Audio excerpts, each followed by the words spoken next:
नमस्कार, knocking-news.com में आपका स्वागत है। मैं हूं गिरिजेश वशिष्ठ। जब भारत का सर सम्मान से ऊंचा होना चाहिए, जब भारत को पूरी दुनिया में सम्मान की नज़र से देखा जाना चाहिए और गाहे बगाहे सोशल मीडिया पर लोग इस तरह के दावे करते थकते नहीं हैं कि भारत जो है उसकी प्रतिष्ठा बढ़ गई है, शान बढ़ गई है, उसके बीच में जब ऐसी रिपोर्ट्स आएँ, ऐसी खबरें आएँ जिनके कारण भारत के मान सम्मान को बड़ा आघात लगे,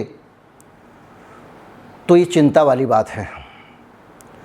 भारत में भारत की सरकार के खिलाफ एक बड़ा आरोप लगा है, एक ऐसा आरोप लगा है जो भारत का जो संवैधानिक स्ट्रक्चर है, जो हमारा संविधान का ढांचा है, उसके ठीक विपरीत हमारी हरकतों को दिखाता है।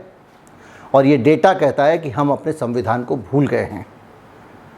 आखिर ये रिपोर्ट क्या है, कहाँ से ये रिपोर्ट आई है और इस तरह से कब कब भारत का अंतर्राष्ट्रीय मंचों पे मानमर्दन हुआ है और लोगों ने कैसे बुरी बातें हमारे बारे में कही हैं। ये अलग बात है कि हम उसका मुंह तोड़ दें, ये अलग बात है कि हम उसको कहें कि तू होता कौन है बे, लेकिन उसके बावजूद हम ये नहीं कह पाएंगे कि तुम गलत कह रहे हो, क्योंकि ये कहने के लिए हमें सही होना पड़ेगा। आज मैं ऐसी ही कुछ रिपोर्ट्स के बारे में बात करूंगा। ये बताऊंगा आपको कि किस किस तरह से कब कब भारत के साथ में ऐसा व्यवहार हुआ, ऐसी उंगलियां उठाई गईं जिनका उत्तर हमारे पास नहीं था, जो लज्जित कर देने वाली थी। कहीं मत जाइए, चैनल को सब्सक्राइब कर लीजिए। अगर आप हमारे चैनल को सपोर्ट करना चाहते हैं तो हमारा UPI ID है, डिस्क्रिप्शन में लिखा होगा, girijeshv@okicici। उसके ज़रिए आप हमको किसी भी एप्लीकेशन से, जो UPI एप्लीकेशन है, पेटीएम है, फ़ोनपे है, उसके ज़रिए भुगतान कर सकते हैं। फेसबुक पर आप हमको फॉलो कर लें, यूट्यूब पर सब्सक्राइब कर लें। मैं अभी हाजिर हुआ।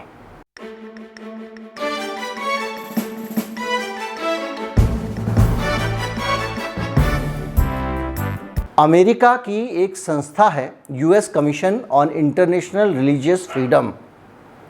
ये आयोग है अमेरिका में, इसको कहेंगे अंतर्राष्ट्रीय धार्मिक स्वतंत्रता आयोग, और अमेरिका का अंतर्राष्ट्रीय धार्मिक स्वतंत्रता आयोग है।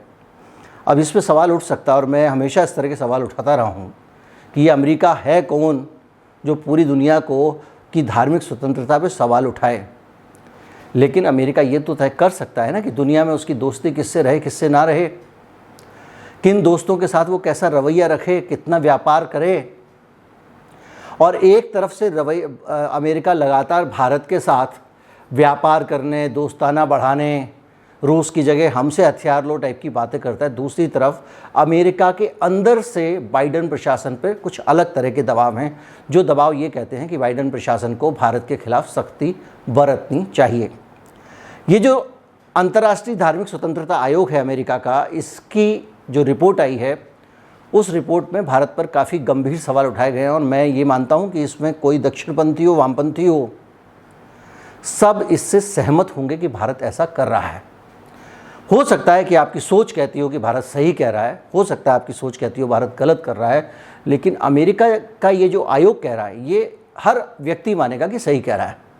अब मैं आपको बताऊं कि इस संस्थान की पहले हैसियत क्या है। जब तक आप इसको नहीं समझेंगे, आगे की बातों का विश्लेषण आप कर नहीं पाएंगे। और ये जो वहाँ की केंद्रीय सरकार है, फेडरल गवर्नमेंट है, उसने बनाया है, और US कांग्रेस के ज़रिए इस आयोग को बनाने का फैसला हुआ है। ये अर्ध न्यायिक सेमी जुडिशियल कमीशन है, वहाँ का आयोग है, और इसको इस काम के लिए बनाया गया है कि पूरी दुनिया में ये मॉनिटर करे, यानी नज़र रखे, विश्लेषण करे, पूरी दुनिया में जो धार्मिक स्वतंत्रता की स्थिति पे रिपोर्ट्स आ रही हैं उन पे नज़र रखे और उनका विश्लेषण करे। और फॉरेन पॉलिसी रिकमेंडेशन भी ये अमेरिका के राष्ट्रपति को देता है कि आपको अपनी विदेश नीति में ये ध्यान रखना चाहिए, इस देश में धार्मिक स्वतंत्रता की स्थिति ऐसी है, इसमें स्थिति वैसी है, वगैरह वगैरह। और इस संस्थान ने बाकायदा रिपोर्ट दी। और संस्थान का एक काम ये भी है कि जो लोगों की व्यक्तिगत आस्थाएँ हैं, सिटीजन जो उनकी लोगों की धार्मिक आधार पर लोगों के साथ अगर परसिक्यूशन हो रहा है, लोगों पे अत्याचार हो रहा है, और freedom of religion and belief की वकालत करता है कमीशन। और ये बाकायदा अमेरिका की सरकार का एक हिस्सा है, जिसको अमेरिका की सरकार पैसे देती है। लेकिन इसकी सिफारिशें अमेरिका की सरकार पे ज़रूरी नहीं है, जैसे हमारा मानवाधिकार आयोग है, अगर वो सरकार को कुछ सुझाव दे तो ज़रूरी नहीं है कि सरकार उसको माने।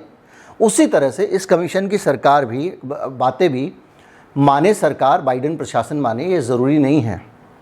और इसके ज़रिए आप ये कह सकते हैं कि भाई ठीक है, आया ही तो है, ऐसा थोड़ी है कि उसको लागू ही कर दिया जाएगा। लेकिन मानवाधिकार आयोग की कोई टिप्पणी हो, उसका असर पड़ता है, और साख पर ख़ास तौर से असर पड़ता है। और ये जो संस्था है जिसके बारे में मैंने आपको बताया, इसने एक बड़ी गंभीर टाइप की एक रिपोर्ट दी है, और इस रिपोर्ट में भारत को बहुत अच्छी तरीके से इन्होंने भारत पे हमले किए हैं। और इसने कहा है कि इसने अमेरिकी सरकार को जो सिफारिशें की हैं, और इस वार्षिक रिपोर्ट में उसने भारत को जिन देशों के साथ रखा है, आप सुनकर आपको तकलीफ़ होगी। और अगर आप सच्चे मन से सोचेंगे तो मुझे तो कम से कम लगता है कि वाकई हम लोग उसी जगह पहुंच गए हैं।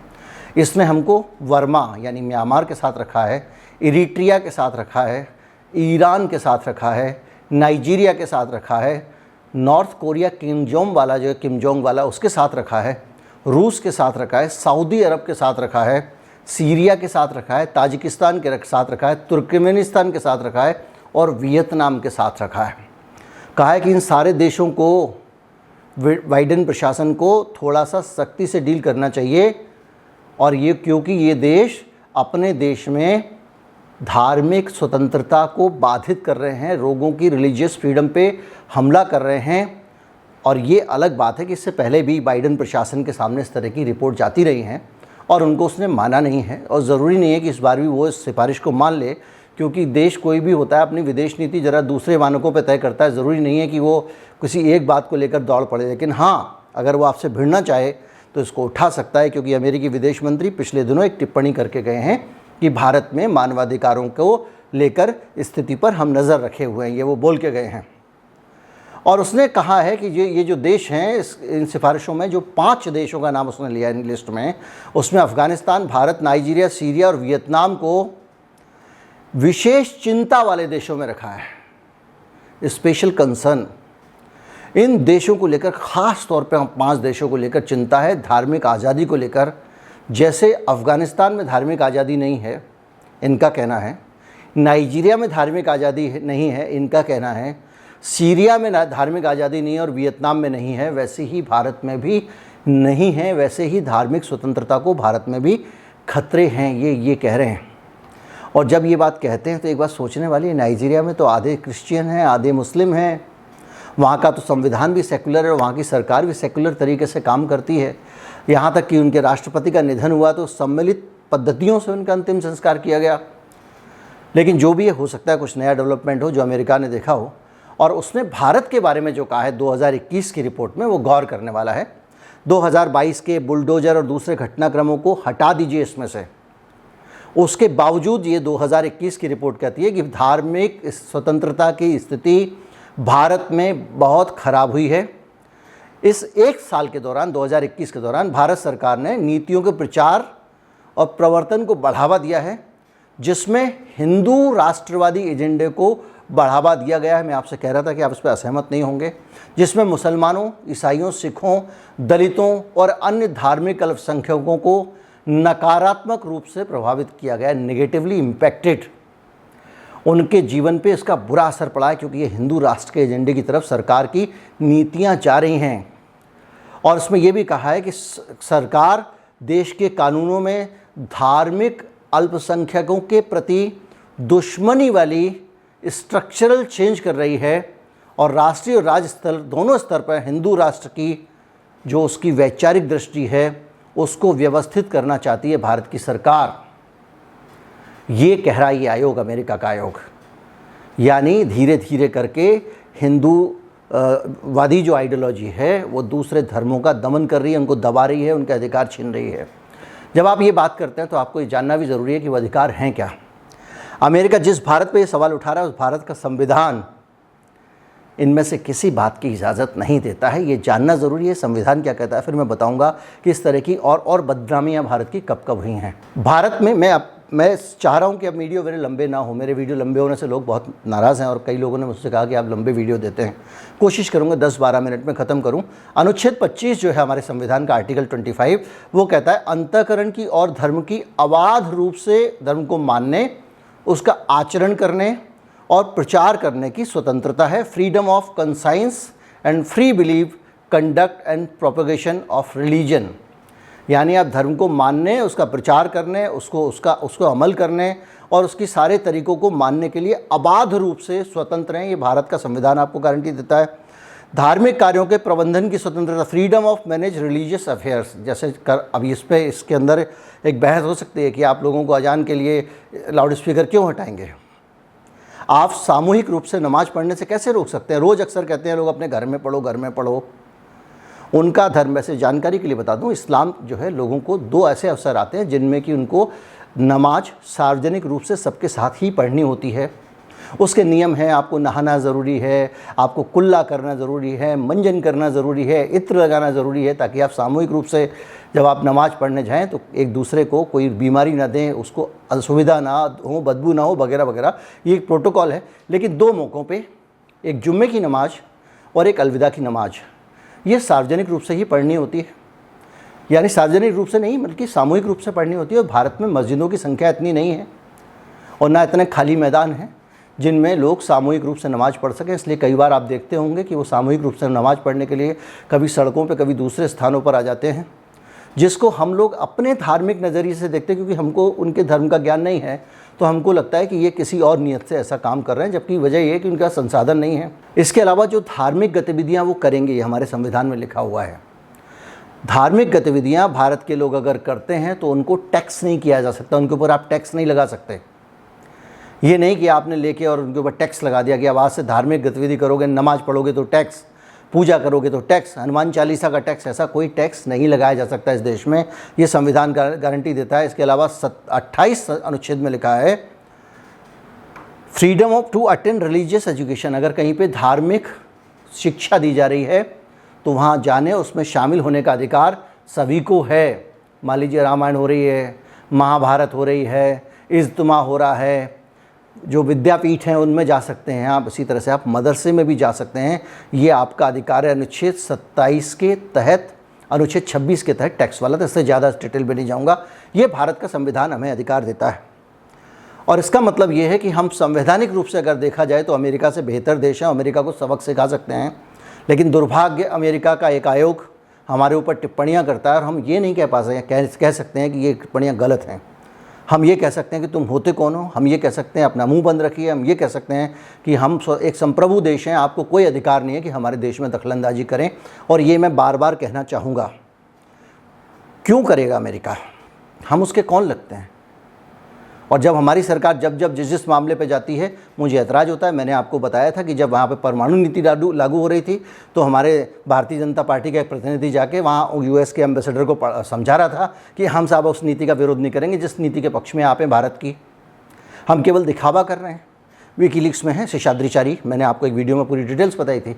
तो अमेरिका के प्रति ऐसी श्रद्धा और अमेरिका के प्रति ऐसा समर्पण गलत है, शर्मनाक है। और अमेरिका के ऐसे बयान भी शर्मनाक है। लेकिन जो अमेरिका कह रहा है उससे आप रोक नहीं सकते, कहने वाले का मुंह नहीं पकड़ सकते, आपको अपना आचरण बदलना पड़ेगा। अब मैं आपको बताता हूँ कैसे कैसे और कब कब भारत के ऊपर इसी तरह की उंगलियां उठाई गई हैं। वीडियो छोटा रखना है इसलिए जल्दी जल्दी बताऊँगा। भारत में उच्चतम बेरोजगारी दर का डाटा NSSO दे चुका है इस देश के बारे में, और अब स्थिति और बिगड़ गई है। लगातार देश की बेरोजगारी की स्थिति बिगड़ रही है। हम एक बेरोज़गार देश बनते जा रहे हैं और हालत ये है कि बड़ी संख्या में लोगों ने, मैं एक अलग से उस पर वीडियो बना दूंगा कि रोज़गार की स्थिति क्या है, लेकिन मैं आपको बता दूं बड़ी संख्या में लोगों ने रोज़गार मांगना बंद कर दिया है, उम्मीद छोड़ दी है रोज़गार मिलने की। ये स्थिति है। 5 साल में 2.1 करोड़ जॉब कम हो गए हैं, 45 करोड़ ने नौकरी ढूंढनी छोड़ दी है। ये डाटा आपके पास मौजूद है, भारत का ही डाटा, हमारे देश का नाता है इसके डाटा। इसके अलावा WHO कहता है कि भारत में दुनिया के 10 सबसे प्रदूषित शहर हैं। दुनिया में भारत में जो सैनिक शहीद होते हैं देश के लिए, उनकी संख्या सबसे ज़्यादा 30 वर्षों में हुई है। ये वॉशिंगटन पोस्ट की रिपोर्ट थी। और ये हम सब जानते हैं कि लगातार कन्फ्लिक्ट बढ़ रहा है। हमारी सरकार शांति कायम करने और शांति के लिए काम करने के बजाय फ़ौज के इस्तेमाल को तरजीह दे रही है, जिसके कारण हमारे देश के सैनिक जो हैं वो बार बार कन्फ्लिक्ट जोन में जाते हैं। सैनिक, अर्धसैनिक बल और बहुत सारे लोग, उनके जीवन को खतरा हो रहा है। स्विस की रिपोर्ट कहती है कि 80 वर्षों से में सबसे अधिक असमानता इन दिनों में देखी जा रही है। ये और भारत महिलाओं के लिए दुनिया का सबसे खराब देश बन गया है। थॉमस राइटर्स का ये सर्वे है। इसके अलावा उग्रवाद में शामिल होने वाले कश्मीरी युवा इन हाल के सालों में सबसे ज़्यादा रहे हैं। ये आंकड़े कुछ इंडियन आर्मी के आंकड़े हैं जो अलग अलग जगह कोट किए जा रहे हैं। इसके अलावा 18 साल में सबसे ज़्यादा महंगाई भारत के किसान को झेलनी पड़ रही है और नागरिकों को भी झेलनी पड़ रही है। बताने की ज़रूरत नहीं है कि हमारे नागरिक जो हैं उसमें उनकी जो दशा है महंगाई के कारण, अब 22 साल में 400% तक कीमतें बढ़ गई हैं। और अब तो हालत ये है कि मैं नींबू की तो बात नहीं करूँगा, सीजनल चीज़ है, लेकिन अब खाने के तेल की भी दिक्कत हो गई है। खाने का तेल मिल ही नहीं रहा है कहीं से, और आपके उस खाने के तेल की जो महंगाई है उसके कारण आपके बनाऊंगा पूरा वीडियो उस पर, आजकल मैं बना दूंगा। हर चीज़ पे उसका असर पड़ रहा है। आप कल्पना नहीं कर सकते खाने के तेल से क्या क्या बनता है। साबुन, मुंह धोने का, नहाने का साबुन, और भी पता नहीं क्या क्या बनता है, पूरा वीडियो बनाऊंगा। ये सारी चीज़ें हैं। इसके अलावा किसानों को देख रहे हैं इस बार पीएम बनने के बाद से मोदी के गाय से जुड़ी हुई हिंसाएँ हैं और मॉब लिंचिंग की घटनाएँ वो रिकॉर्ड दर्ज की गई है। इंडेस्पेंड का डाटा है। विश्व का सबसे असमान देश ग्लोबल वेल्थ रिपोर्ट कहती है कि इसमें यहाँ पे दुनिया में सबसे ज़्यादा गरीबी और अमीरी का अंतर है।